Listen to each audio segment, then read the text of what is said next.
When one thinks of early skyscrapers in New York City, what comes to mind almost exclusively is tall office buildings, such as those in Lower Manhattan, which you see here. One almost never thinks beyond this, for example, to apartment houses and hotels. In Sarah Landau and Carl Condit's in-depth analysis of the design and engineering of early skyscrapers, almost all of the text deals with office buildings. One apartment house, the Dakota, which you see in the center here, is discussed, and there is a subsection on hotels, and you can see one of the skyscraper hotels here, the Hotel Majestic. One type of building that has been conspicuously absent from the writing about skyscrapers is the loft building. Yet loft builders were among the first to embrace the new technology of the metal frame and erected tall buildings, albeit not in places like Lower Manhattan that have been the focus of skyscraper study. While we have forgotten about these buildings today, contemporary writers at the turn of the 20th century commented on their prominence in the city's streetscapes. This is the first of a series of images that you're going to see of before and after, with historic images and contemporary images. And the reason I paired these up is because it's really amazing how little has changed on these early loft streetscapes. In 1911, Arthur E. McFarlane, described in his 1945 obituary as a newspaperman, magazine contributor, and author, wrote a piece for the progressive journal McClure's that began, "New York is the largest factory town in America, but it has no factory district. Its manufactories are disguised behind facades of stone and marble, splendidly lodged in the tallest, most costly and imposing buildings that line Fifth Avenue and Broadway. The great skyscrapers which within the last 10 years have shot up like a tropical growth from the famous old residential quarter about Lower Fifth Avenue and Washington Square to the great retail shopping district about 23rd Street and Madison Square. These are New York's factory buildings. They are factories in exactly the same sense as the brick and wooden buildings in Fall River and Lynn. But in this factory district, there are no tall chimneys belching smoke, and the pushcart takes the place of the dinner pail. The buildings in which the factories are housed look like great hotels or office buildings, and the stranger in New York comes and goes through the factory district without knowing it. Yet in these splendid skyscrapers, there are more factory hands at work than are to be found in Patterson, Lowell, and Fall River all put together. If you stand at the corner of Fifth Avenue and 23rd and look south, or stop at 6th Avenue among the big department stores and look east or west, your eye will follow block after block a succession of great buildings running from 12 to 20 stories in height. Their fronts are granite, stone, terracotta, or ornamental brick, dressed with burnished copper and bronze. The agents' signs upon them describe them as loft buildings. Before we investigate McFarlane's loft buildings, it is important to define what loft means in the context of New York's buildings. According to the Landmarks Preservation Commission in its discussion of the early lofts of Tribeca, a loft came to mean the upper story of a warehouse, commercial building, or factory. Loft floors were used for a variety of purposes, including storage, light manufacturing, showrooms, and offices. And in McClure's, McFarlane defines a loft as a building from 6 to 20 stories high of iron or steel frame, the floors or lofts rising one above another, alike and undivided, for the storing and display of goods. So these are open, flexible spaces that could be put to many uses. Use, as we will see, becomes crucial in the New York history of loft buildings. Skyscraper loft buildings of 10 stories or more began to appear in New York's commercial districts as early as 1890, when framing technology and elevators allowed builders to erect new loft buildings that soared above the city's typical 5 to 8-story commercial structures. Broadway north of Canal Street and the streets adjoining it, as far north as 14th Street, in the area we would call today Soho and NoHo, became an early center for this new construction. And I really like this image from about 1895. We're looking north on Broadway. This is Great Jones Street here on the right, and you can see the 4 and 5-story commercial buildings of the mid-19th century. And then this building over here is an 8-story commercial building from the 1880s. And then you can see the 12-story buildings rising up above them. And so you get this stepped up feel, and you can kind of see the whole history of commercial development on Broadway. These buildings south of 14th Street joined somewhat shorter 7- and 8-story commercial buildings with traditional load-bearing structure. That had been erected beginning in about 1884, leading to the area being dubbed New York's Mercantile District. And this is the area immediately to the west of Broadway. And you can see the building on the right, which is now gone, and the building on the left, which is now one of a number of these commercial buildings that are now NYU classrooms. By 1910, tall loft buildings were expanding north of Union Square, especially along streets adjoining Broadway and Fifth Avenue, as far as Madison Square, and then even farther to the side streets north of 34th Street. Many of these streets became lined almost completely with these new loft buildings. Skyscraper technology made the lofts possible, but hundreds of tall loft buildings would not have been erected if there was no market for all the spaces that they offered. The loft buildings that were erected in the 1880s with traditional construction and the early 1890s with skyscraper construction were used as showrooms and offices, largely by garment manufacturers who, despite the name, did not generally manufacture anything in these spaces. In these lofts, the manufacturers had employees who designed the clothes, others who cut fabric into pieces, and others responsible for bookkeeping and shipping. And most had showrooms where buyers could examine the latest styles offered for sale. Each loft floor might have fewer than a dozen people working on any given day. This meant that the loft developers could create buildings with relatively narrow staircases and provide relatively few passenger and freight elevators because there would be relatively little traffic. Also, plumbing, electricity, and lighting could be relatively simple. And here you can see on Broadway this single building with its painted advertising signs on the right, rising above the 4- and 5-story 19th century buildings. The manufacturers in these buildings contracted out the actual sewing and creation of the garments.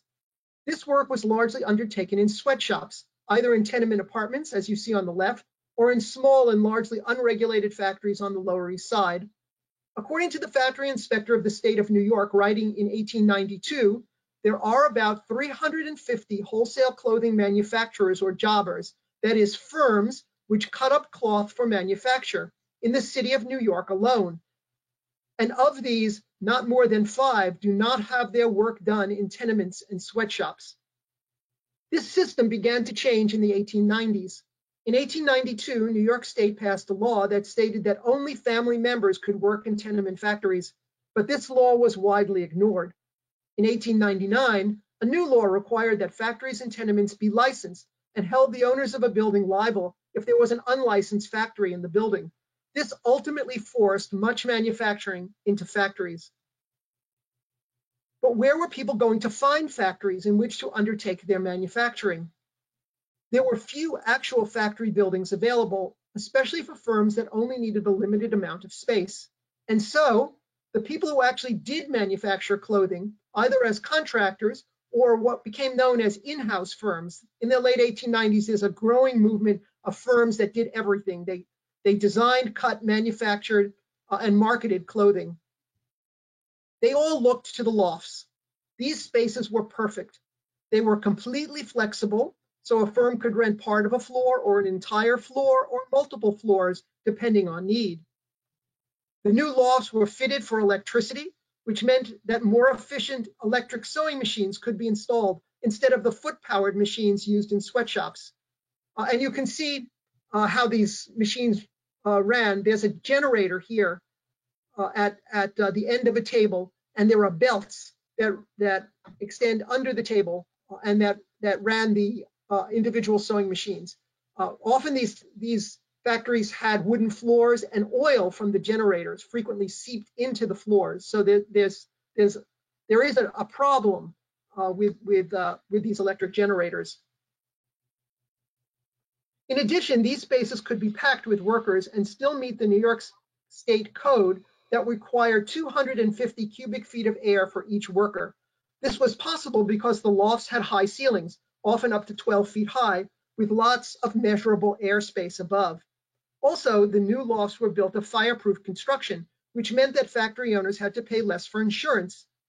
According to period sources, loft buildings did need to provide more structural supports than in an office building, since lofts were designed to support greater loads. Although the lofts were not planned for industrial use, there was no law that stopped anyone from manufacturing within them. Officially, there were no loft factories in New York, but in reality, the lofts of New York were largely put to industrial use by about 1900. McFarland describes a visit to one of these buildings. You go up in one of the elevators. While you are still in the car, you begin to hear a low, vicious hum, which, when the elevator floor is opened, comes a snarling roar. If you are allowed access to the loft itself, you will find yourself in a single great room filled from end to end with men and girls working at motor-driven machines, 100, 200, 500 to a floor. You are now in one of New York's factories. It was the cloak and suit makers who pioneered in this move into lofts and their conversion into factories, but they were soon followed by myriad other businesses connected with the manufacture of garments and related articles, including dressmakers, furriers, milliners, and shirtwaist manufacturers. Thus, by the early 20th century, there was a new meaning to the term loft, denoting a place of manufacturing. It was common for the tenants of a building to place large signs on the exterior of their buildings, often gold letters mounted on the facade, but also painted signs. And it's probably hard for you to see, but on almost every floor, over and above and below the windows, there are gold signs. This one, which you can read for Joseph Jeska, this sign appears to have been painted onto the negative, but the other signs that you see are all attached to the building. Using the names on the front of this building, 1715 to 727 Broadway, which is now an NYU classroom building, from a photograph that was taken circa 1910, I tried to find out how many people worked in the factories. Although I could only find records for a few of these firms, they range in size from 28 to 31 working in the 7th floor lofts over here, of clothing manufacturers Berger, Raffaello, and Will, and Sif Brothers, to 62 working in the artificial flower and ostrich feather business over here, of Albert L. Simon and Company on the 3rd floor, to 236 workers in Joseph Jeska's fancy waistcoats factory on the 8th floor. And that's here, clothing specialists, fancy waistcoats. So rapidly did these skyscraper lofts appear in the early 20th century that it was estimated that in the garment industry, the average worker toiled 7 stories above the ground. It is important to remember, however, that not all contractors moved into the new lofts. It was still cheaper to rent space in one of the deteriorating buildings of the Lower East Side or in the old commercial buildings on the side streets of Soho than to move into a new loft. So those just starting out in the business or who did not want to spend the additional money for rent continued to manufacture in older buildings.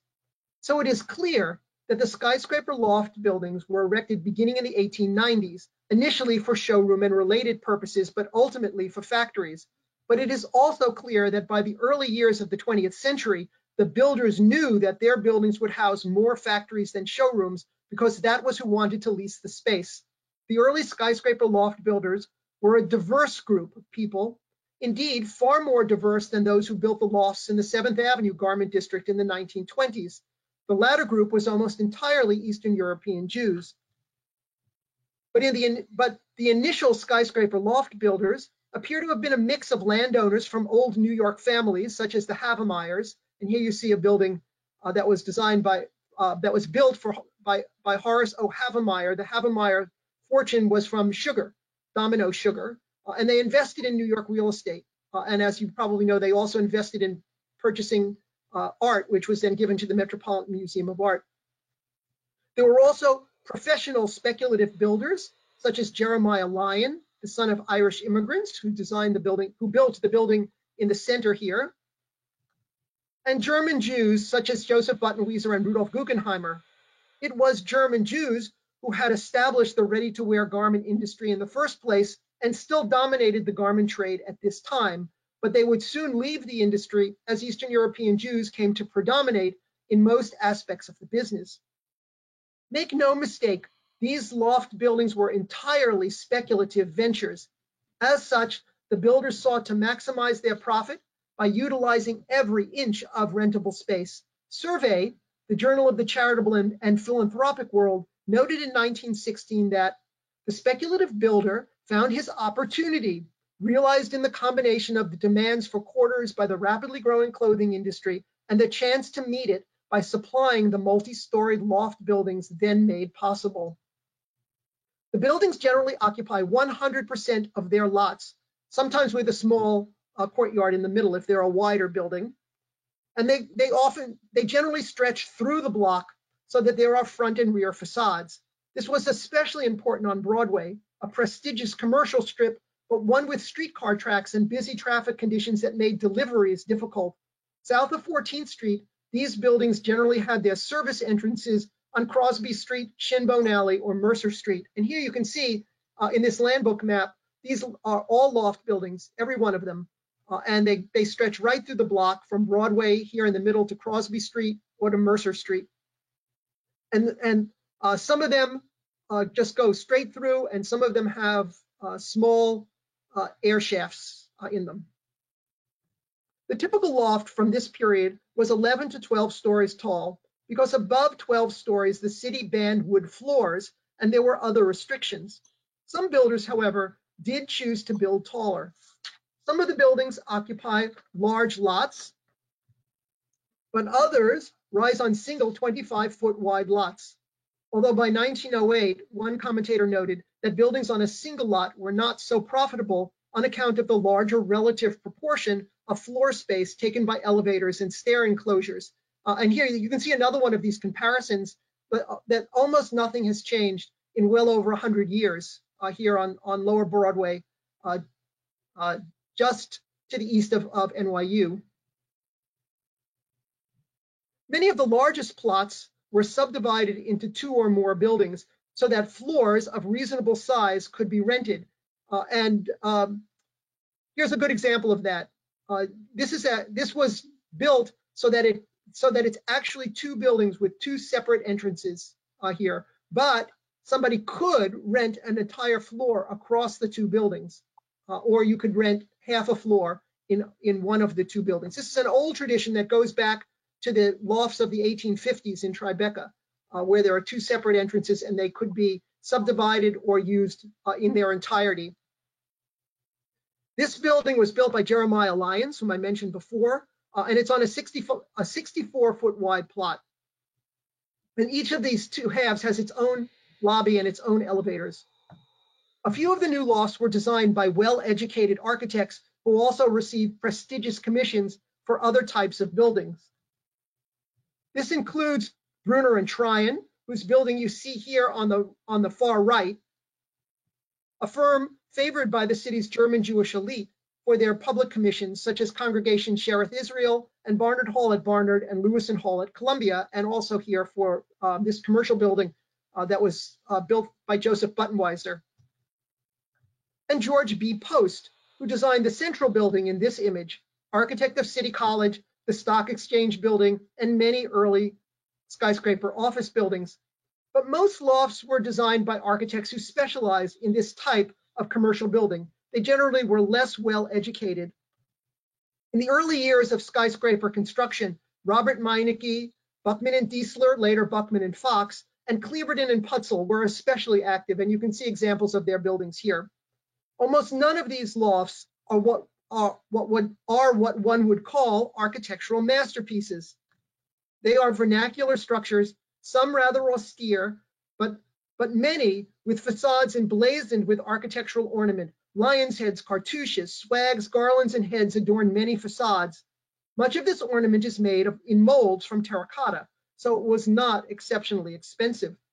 The ornament undoubtedly appealed to the tastes of their builders and prospective tenants.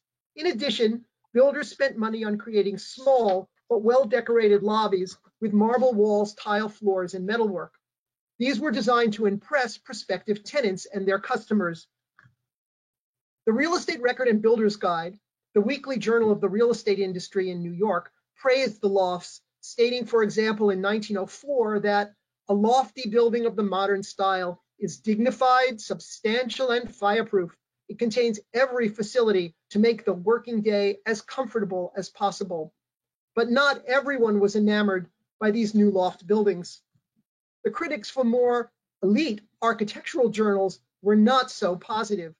Writing in the Architectural Record, perhaps the most prestigious journal of the day, critic A.C. David called them cheap in appearance and both commonplace and frivolous in design, a monument to architectural vulgarity and turpitude. And I like to think he was probably thinking of a building like this as being frivolous and vulgar.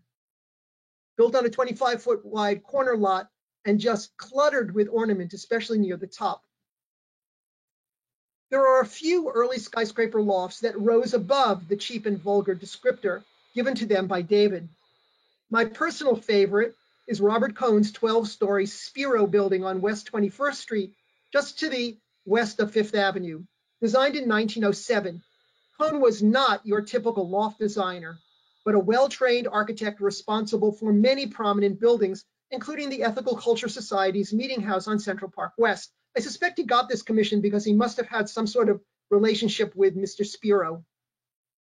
But unquestionably, the finest loft is a building that I suspect most of you know, Louis Sullivan's Bayard building on Bleecker Street at Mott Street.